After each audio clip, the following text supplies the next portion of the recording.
Cambodian monk. And it said that during the war in Cambodia, when there were these refugee camps, and the people living there had undergone the most intense experiences of war, of murder, of rape, of losing your homes, losing your family, of perhaps losing some of your limbs or your good health. And I don't know about you, but I just remember as a context of the story once when my sister took one of my favorite dresses and I wanted to wear it at a party we were both going to. How rageful I was, and how easy it is over something small, let alone big, to become deeply defended and rageful. And so in that context, understandably, those feelings, he's 5-foot-something monk, started to walk through the camps with his hands together praying. And he was praying and chanting. It seems like is there feedback? Is it some kind of feedback? Maybe this is too close. I'll put it down there, that's better. He was praying and with his hands together, just walking around and around the camp saying, hatred never dispels hatred. Only loving kindness can heal hatred. This is the eternal and ancient law. Hatred never dispels hatred. Only love can dispel hatred. This is the ancient and eternal law.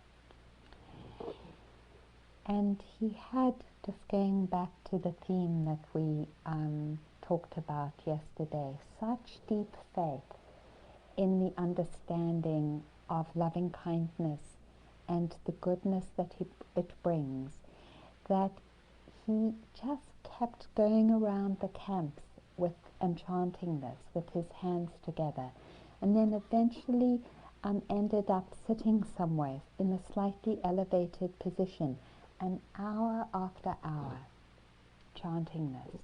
And slowly people started to feel the vibration of this energy. And all those people who one can only imagine how furious and offended and hating they were, found this path, this opening outside of the intensity of that suffering and contraction, and started to come together and pray with him and chant with him, until there were thousands of Cambodians all sitting together chanting hour after hour after hour. So today I wanted to in particular explore together one of the qualities, probably one of the most important and beautiful qualities that we can have faith in as a community, and that is the quality of loving kindness. This energy of friendship that is non-discriminate, that is non-preferential. And one of the experiences that most exemplifies that for me is what happened in the teachers' meeting a number of years ago that we had here at Spirit Rock. We were up at the big center. There were about 100 and something of us, teachers from all lineages, and the Dalai Lama came with us to visit us for a number of days. And he had to leave early, and so we created 2 lines to say goodbye to him, and we were bowing. And there were people there that the Dalai Lama had known for many years, people who were his deep friends like Robert Thurman and some of his translators who lived in LA who had come up especially to visit with him. And then there were people like me who he didn't know at all.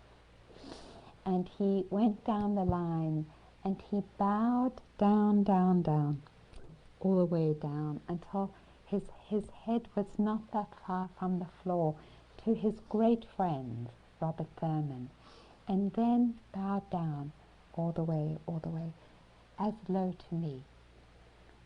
That this young woman that he, or not so young, woman that he didn't know. That's the kind of energy that we're talking about. This loving kindness that's like the rain, that rains everywhere. You know, dry places, not dry places, trees, houses that house us if we have a lot of money or a little money, days straight. Rain rains everywhere. Loving kindness is the same kind of energy. It is given openly without the sense of prejudice or preference or discrimination.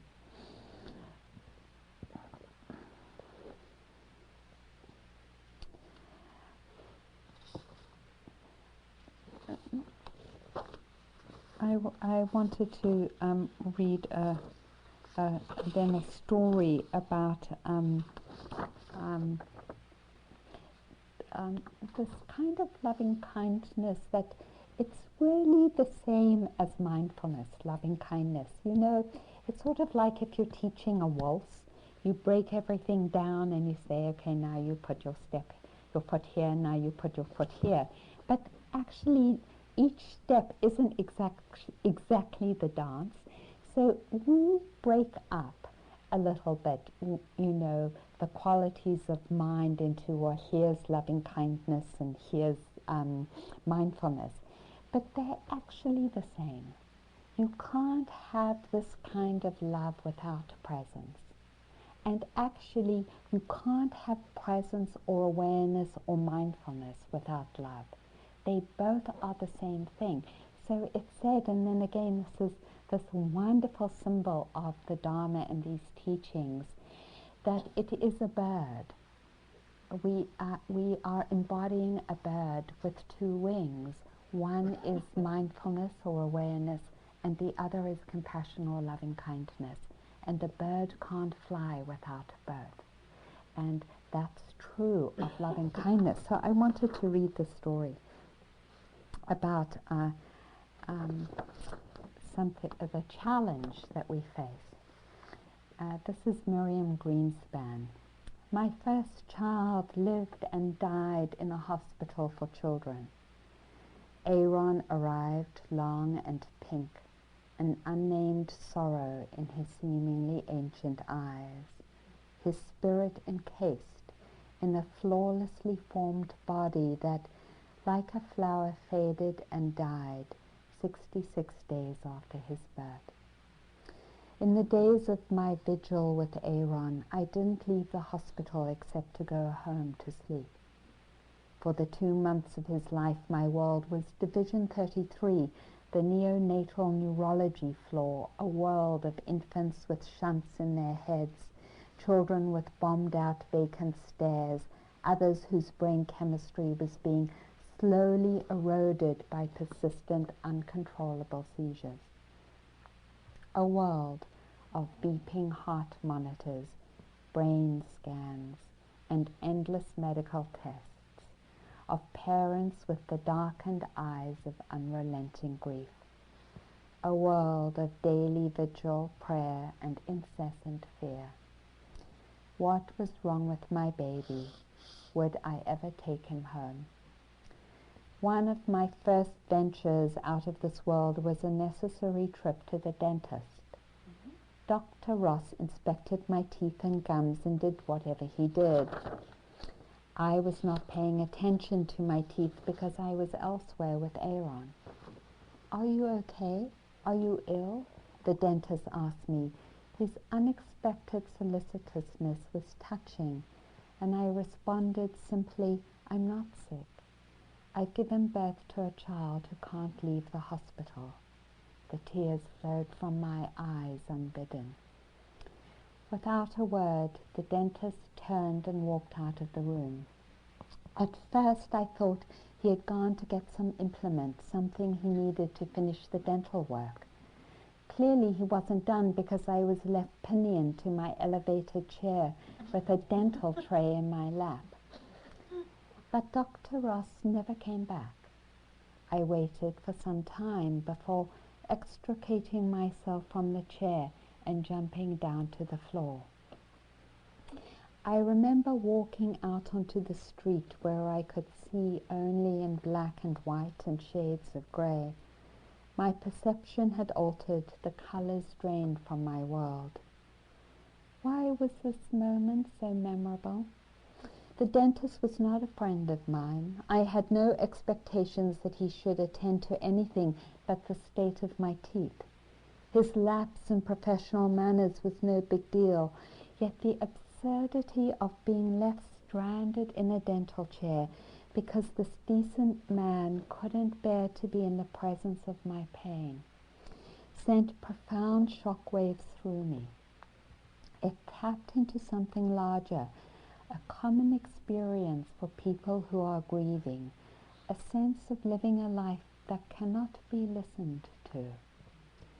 The isolation of feeling this way is dark enough to drain the colors from one's world. And I read this because it seems that when we are feeling really groovy and high and comfortable, when the breath is easy, when someone has recognized us like, oh, Arena, you've given a good Dharma talk, then it is so easy to be loving, you know. But last year in the summer, I was asked to speak at the Buddhist Peace Conference in Amherst College. Oh no, Smith. No. This was a Buddhist Peace Conference. It was at Amherst or Hampshire, I forgot.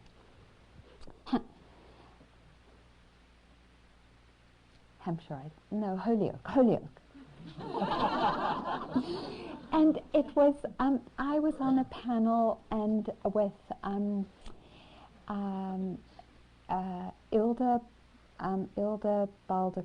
Baldwin Gutierrez and Diana Lyons from the Buddhist Peace Fellowship and myself. And we'd spoken first and Ilda was sitting in the middle, and then we were coming back again, and there were two really kind of uncomfortable looking chairs, and then the chair in the middle had a cushion and was the most comfortable looking. And I don't know if you know that, but Diana has had polio in her past and suffers from the challenges of that, and also chronic fatigue. So she wasn't well. And I went and took the chair in the middle. That was the comfortable chair with a cushion, and I didn't give it to Diana. And afterwards, I felt mortified. And I thought to myself, this is really a hard place to love.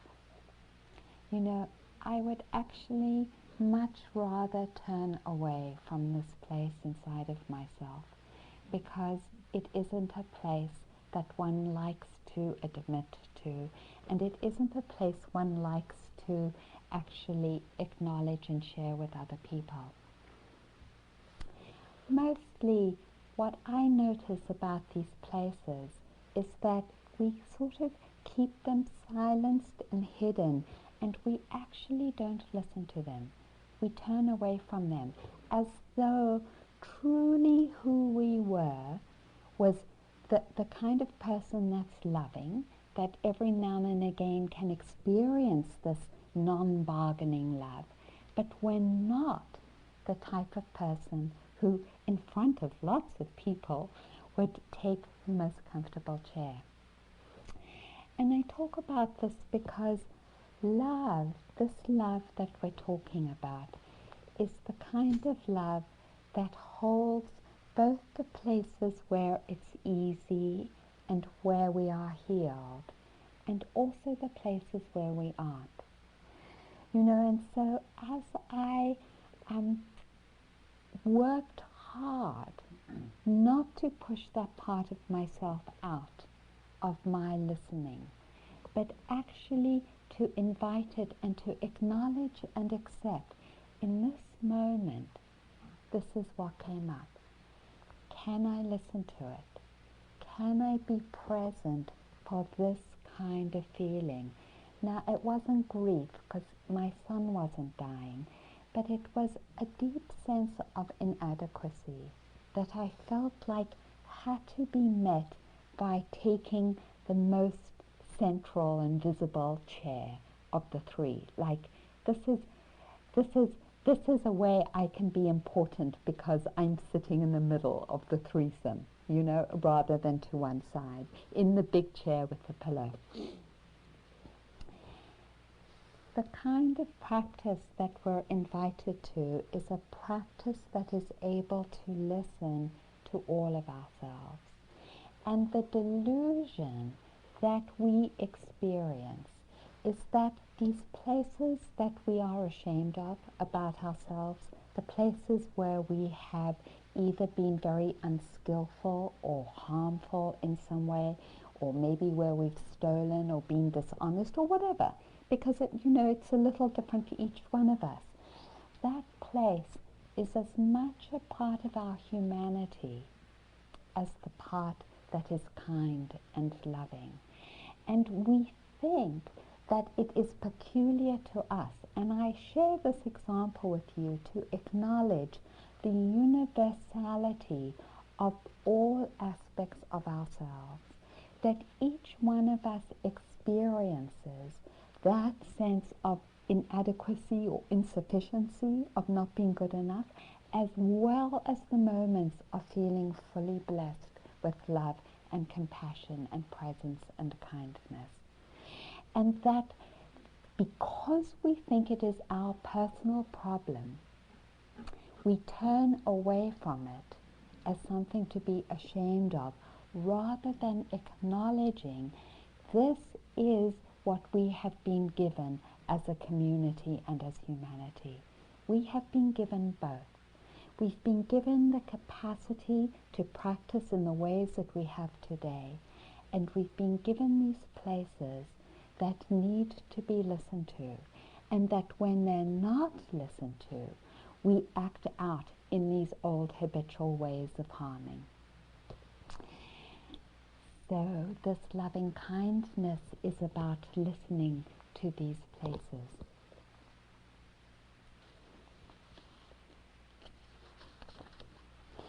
Each one of us has particular places that, because of our history and our karma, are particularly strong, or because of particular circumstances that have happened in our life. It might be the loss and grief of getting a diagnosis of cancer. I was just with a student a few days ago who had been diagnosed with a reoccurrence of cancer, and that it was already quite well developed, and that kind of grief. Or it could be the loss of a relationship. We don't like to acknowledge these energies, particularly in the United States, which has this culture of optimism. It's like if you're feeling despairing or lonely, or if you're grieving, then there's something wrong with you. It's pathologized and then immediately medicated, because that's how a lot of money is made. And that doesn't mean to say medication isn't good, but it's this way in which we don't allow ourselves as a community to openly feel lonely, or to grieve, or to feel inadequate or insufficient, to allow it as part of our humanity, and to that extent to heal. So I love to think of a story that Christina Feldman told when she was practicing in Tibet in a cave. And she was by herself in this cave, high up on the mountains, had a great view. And she said she was just getting really high on this practice of loving kindness, sending out love. May all sentient beings be happy. May all sentient beings be well. May all sentient beings come to an end of suffering. And then comes the stray dog, yapping and yapping and trying to grab at her food. And she's like, go away, I'm practicing loving kindness. And the dog doesn't go away, and the dog doesn't go away, and then eventually it goes away, and the next day she's there sitting at the entrance of her cave. What she says is sending love to all SBs, sentient beings, and then the dog comes again, and she just is like, you are interrupting my love, and grabs a stone to throw it at the dog. And then, of course, she has such good karma, her teacher comes right at that moment. And she said it was a beautiful lesson in how, we can practice loving kindness to SBs. But when it comes to the difficulties in our life, whether it's represented as a dog or a partner, or our own internal feelings, how hard it is to practice loving kindness. This practice is the practice that invites love, especially to those energies. And it isn't just because it's a good practice, like you have the 10 Commandments. This is a good rule, so do it. But especially if you're rebellious, you hate that, which is why I mention it, because I'm so rebellious. But because, and this is why when the Buddha spoke, and he spoke about his whole point of teaching was to talk about a heart that is infused with presence and love. He first talked about suffering, because when we face our suffering, something very deep gets transmuted, and we begin to feel more deeply at home than if we don't. And that is how it is, that when we turn to these places that are most difficult and give them our presence, the heart cracks open, and we live with a broken heart. And Trungpa said that a spiritual warrior, the culmination of a spiritual practice and a spiritual path, is to live with a broken heart. To live with a heart that is so full, it breaks. So as I have been turning to face those places that don't want to be faced, I watch that habitual energy to call a friend, to turn on the TV, to put on a CD, to grab the newspaper, and when I notice that, and I can put it down, and I turn to this, okay, I want to listen to myself, and then drop that thought and just see what happens. Often what I meet is loneliness, and I think it's still that sort of coming into balance after my relationship. My marriage ended a couple of years ago, and I notice loneliness, and it's like so hard. It's like, wow, it is so hard to allow that loneliness to live inside of me, to live inside of my body. And if I can do kind of what I mentioned yesterday, which is not to sink into it like, oh, I'm so lonely, oh my God, what am I going to do about my life? Or just to turn away. Come on, Arena, you know, one of my friends said this to me. She said, you know, it's been over 2 years. What's the problem? You know, it's so easy to take that voice on, you know, but just to say that I want you to know that I'm present for you in the way that dentist couldn't be. I'm present for you, loneliness. And as we are able to bow down and to surrender to these places inside of ourselves, we come to that place of a broken heart, of a heart that's actually filled with love, because that's how it works. As we turn to those places, we come back home to ourselves in a very deep and organic way.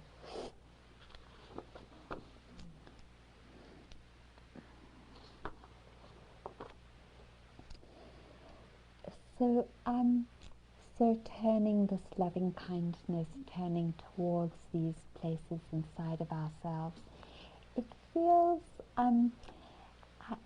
also to me particularly important to turn this loving kindness to those places where hatred has been institutionalized in our culture. Because it's easy for loving kindness to stay within the confines of the practice of SBs.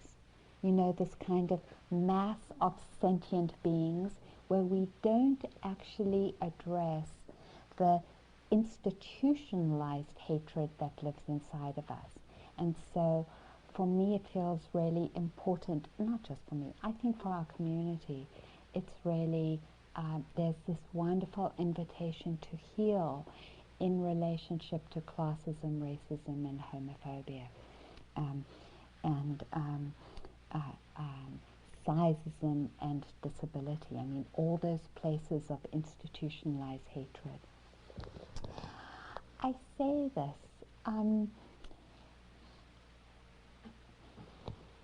because we already know what it means to experience institutionalized hatred as a GLBT community and the pain of it. And I know that we all have this vision inside of us of wanting to find ways to live together in respect and peace and harmony. That is what we would like. That's what we would like others to do in relationship to us as a GLBT community.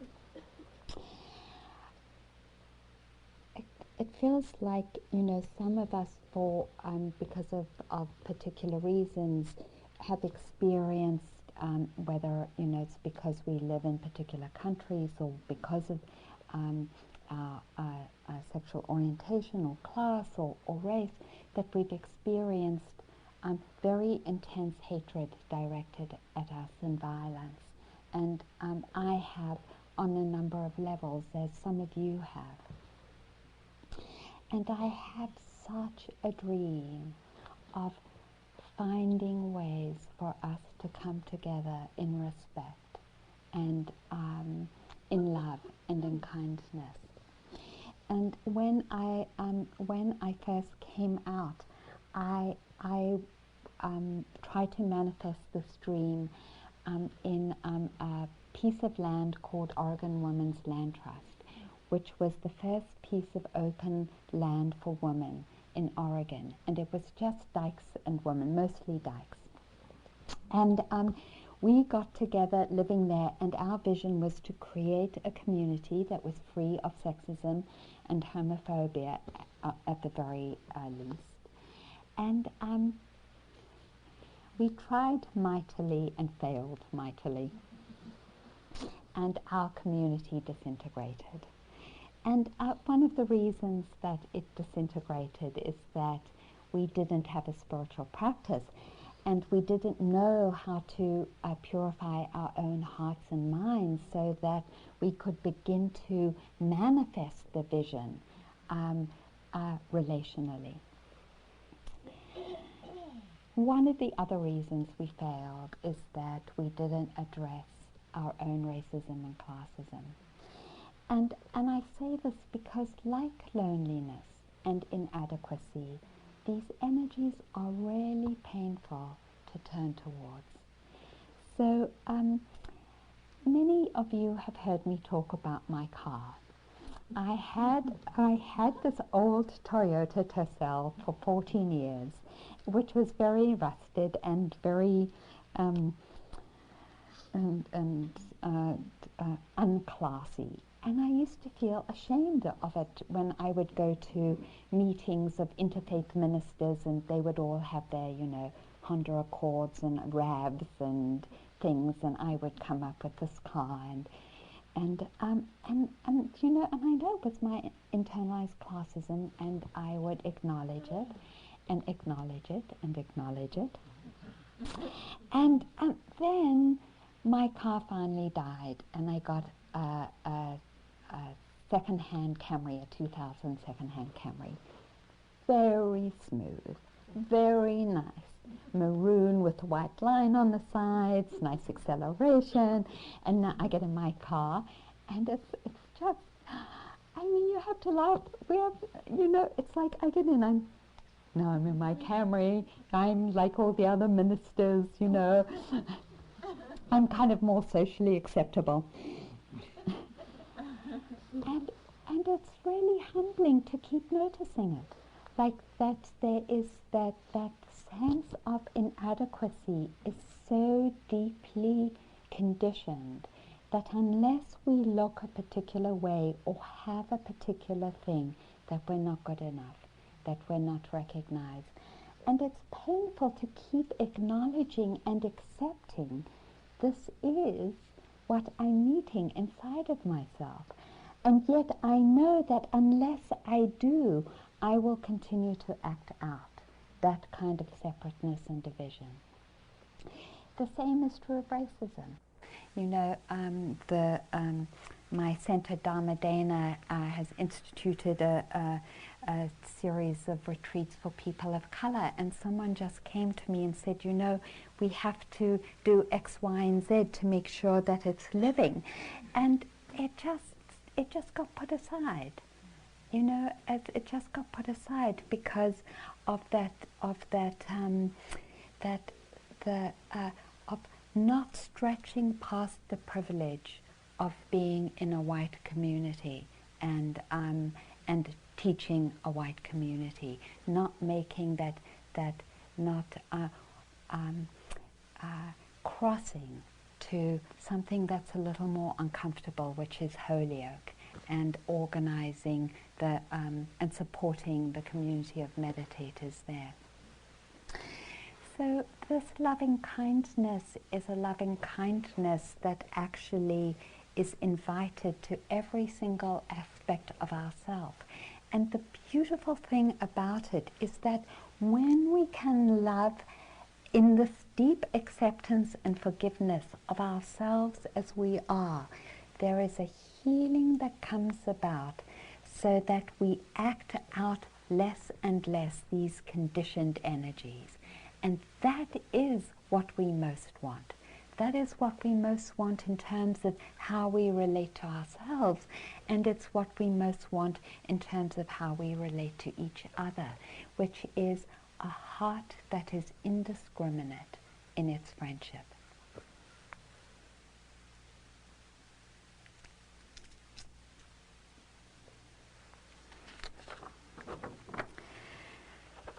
So,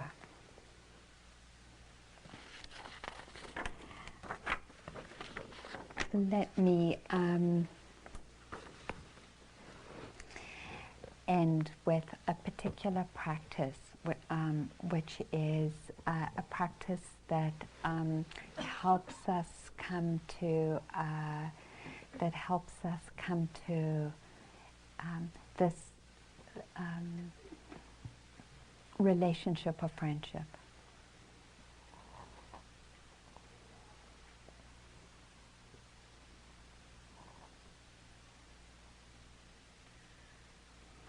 I just want to do something a little different.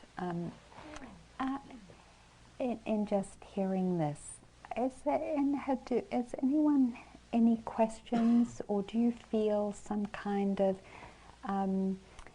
does this make sense, what I'm saying? Yeah. Is there any part that's like, no, I can't hear what you're saying? Yes. In order to recognize these things that we don't like to face in ourselves, is there any other way to do so other than walking meditation and sitting still and meditating the way we've done today? I mean, out in the daily life, you're busy, you're driving places, you're interacting with people, Right. and then Right. boom, you're in a situation Right. where you Right. want to react, but you realize Yeah. you shouldn't. Yeah. Is Right. there a way? Yeah. Right.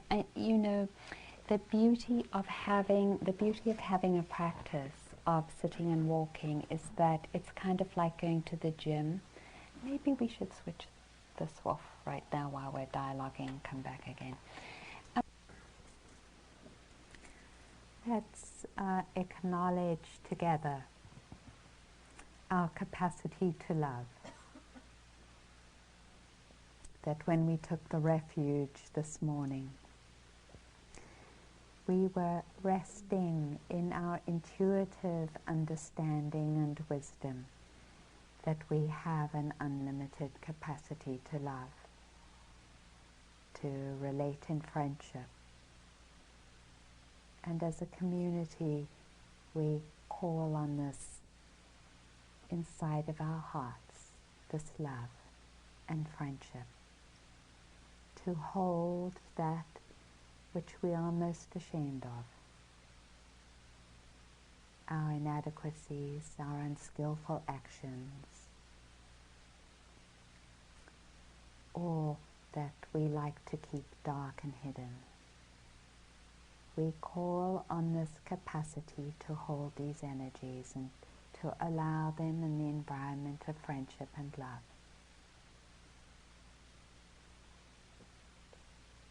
To allow them to live openly, because we know this is shared by all beings, these places and spaces, part of our heritage as a community and as humanity, calling forth this love to love.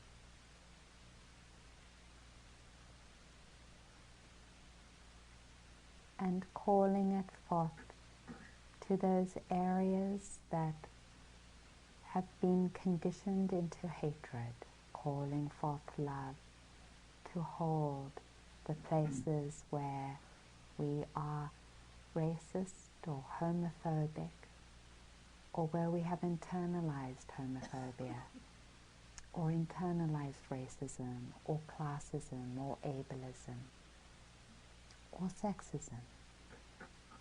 Allowing our love to hold these places. Allowing them to be listened to, not turning away as the dentist did, but turning towards. In this way, may we as a community become free. May our suffering end. May we be able to live in peace.